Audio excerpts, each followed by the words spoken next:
Dalam kekasih Tuhan, bertemu kembali dengan saya pada pembacaan firman. Semoga Bapak Ibu sehat selalu dalam lindungan Tuhan. Sebelum membaca firman, kita berdoa terlebih dahulu. Bapa yang bertata dalam kerajaan surga, berapi kami dengan seluruh pendengar yang mendengarkan firman. Terangi hati dan pikiran kami saat membaca firman ini. Kami mulai pembacaan firman hanya di dalam nama Tuhan Yesus yang Maha Suci, Maha Ajaib. Haleluya. Amin. Kisah para Rasul 9. Saulus bertobat. Sementara itu berkobar-kobar hati Saulus untuk mengancam dan membunuh murid-murid Tuhan. Ia menghadap imam besar dan meminta surat kuasa daripadanya untuk dibawa kepada majelis-majelis Yahudi di Damsyik, supaya jika ia menemukan laki-laki atau perempuan yang mengikuti jalan Tuhan, ia menangkap mereka dan membawa mereka ke Yerusalem. Dalam perjalanannya ke Damsyik, ketika ia sudah dekat kota itu, tiba-tiba cahaya memancar dari langit mengelilingi dia. Ia rebah ke tanah dan kedengaranlah olehnya suatu suara yang berkata kepadanya, "Saulus, Saulus, mengapakah engkau menganiaya aku?" Jawab Saulus, "Siapakah engkau Tuhan?" Katanya, "Akulah Yesus yang kau aniaya itu. Tetapi bangunlah dan pergilah ke dalam kota. Di sana akan dikatakan kepadamu apa yang harus kau perbuat." Maka termangu-mangulah teman-temannya seperti jalanan, karena mereka memang mendengar suara itu, tetapi tidak melihat seorang juga pun. Saulus bangun dan berdiri lalu membuka matanya, tetapi ia tidak dapat melihat apa-apa. Mereka harus menuntun dia masuk ke Damsyik.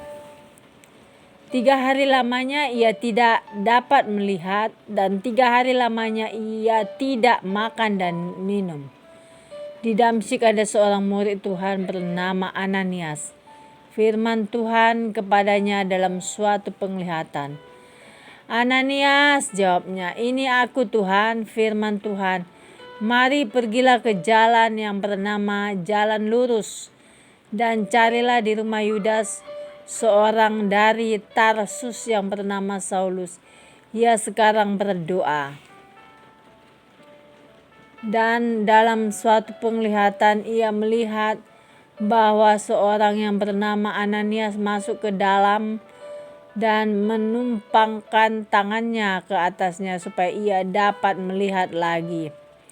Jawab Ananias, "Tuhan, dari banyak orang telah kudengar tentang orang itu, betapa banyaknya kejahatan yang dilakukannya terhadap orang-orang kudus-Mu di Yerusalem. Dan ia datang kemari dengan kuasa penuh dari imam-imam kepala untuk menangkap semua orang yang memanggil nama-Mu." Tetapi firman Tuhan kepadanya, "Pergilah, sebab orang ini adalah alat pilihan bagiku untuk memberitakan namaku kepada bangsa-bangsa lain serta raja-raja dan orang-orang Israel. Aku sendiri akan menunjukkan kepadanya betapa banyak penderitaan yang harus ia tanggung oleh karena namaku."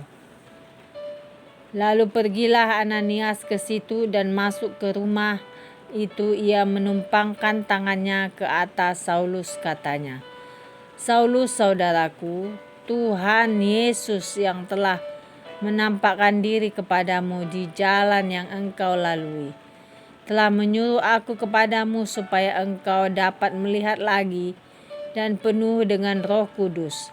Dan seketika itu juga seolah-olah selaput gugur dari matanya, sehingga ia dapat melihat lagi.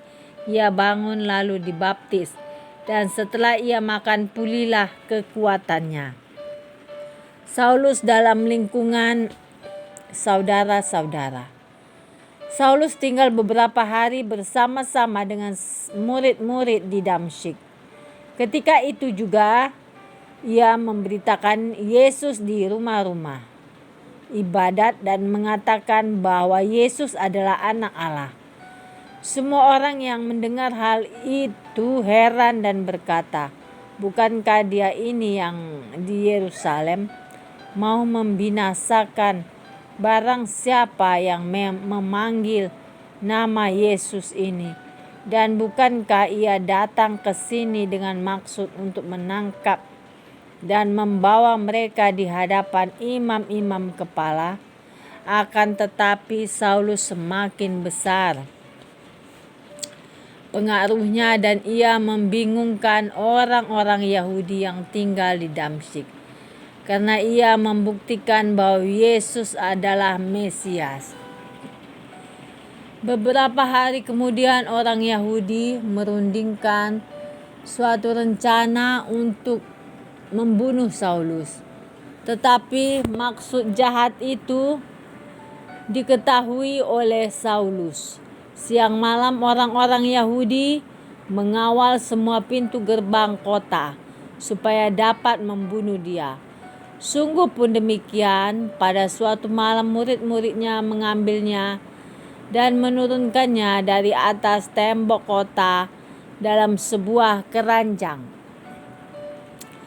Setibanya di Yerusalem, Saulus mencoba menggabungkan diri kepada murid-murid, tetapi semuanya takut kepadanya karena mereka tidak dapat percaya bahwa ia juga seorang murid. Tetapi Barnabas menerima dia dan membawanya kepada rasul-rasul dan menceritakan kepada mereka bagaimana Saulus melihat Tuhan di tengah jalan dan bahwa Tuhan berbicara dengan dia, dan bagaimana keberaniannya mengajar di Damsyik dalam nama Yesus. Saulus tetap bersama-sama dengan mereka di Yerusalem dan dengan keberanian mengajar dalam nama Tuhan. Ia juga berbicara dan bersoal jawab dengan orang-orang Yahudi yang berbahasa Yunani. Tetapi mereka itu berusaha membunuh dia. Akan tetapi setelah hal itu diketahui oleh saudara-saudara anggota jemaat, mereka membawa dia ke Kaisarea dan dari situ membantu dia ke Tarsus. Selama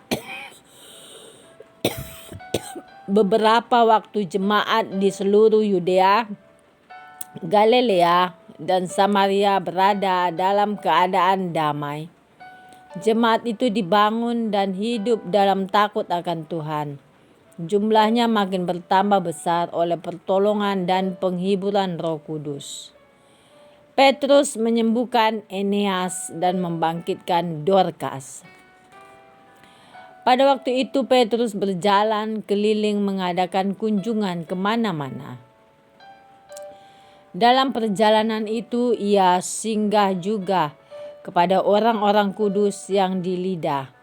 Di situ didapatinya seorang bernama Eneas yang telah 8 tahun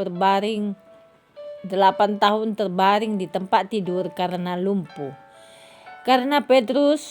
Kata Petrus kepadanya, "Eneas, Yesus Kristus menyembuhkan engkau. Bangunlah dan bereskanlah tempat tidurmu." Seketika itu juga bangunlah orang itu. Semua penduduk Lida dan Saron melihat dia.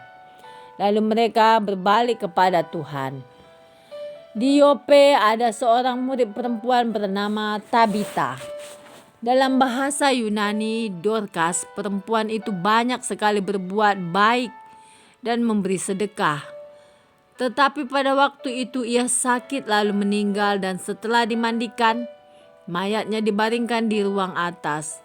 Lida dekat dengan Yope. Ketika murid-murid mendengar bahwa Petrus ada di Lida, mereka menyuruh 2 orang kepadanya dengan permintaan, "Segeralah datang ke tempat ini, ke tempat kami."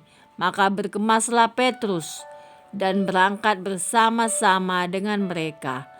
Setelah sampai di sana, ia dibawa ke ruang atas dan semua janda datang berdiri dekatnya, dan sambil menangis mereka menunjukkan kepadanya semua baju dan pakaian yang dibuat Dorcas waktu ia masih hidup.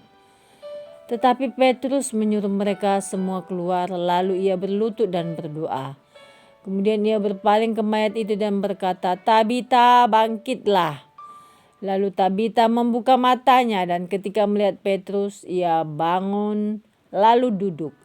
Petrus memegang tangannya dan membantu dia berdiri. Kemudian ia memanggil orang kudus beserta janda-janda, lalu menunjukkan kepada mereka bahwa perempuan itu hidup. Peristiwa itu tersiar di seluruh Yope, dan banyak orang menjadi percaya kepada Tuhan.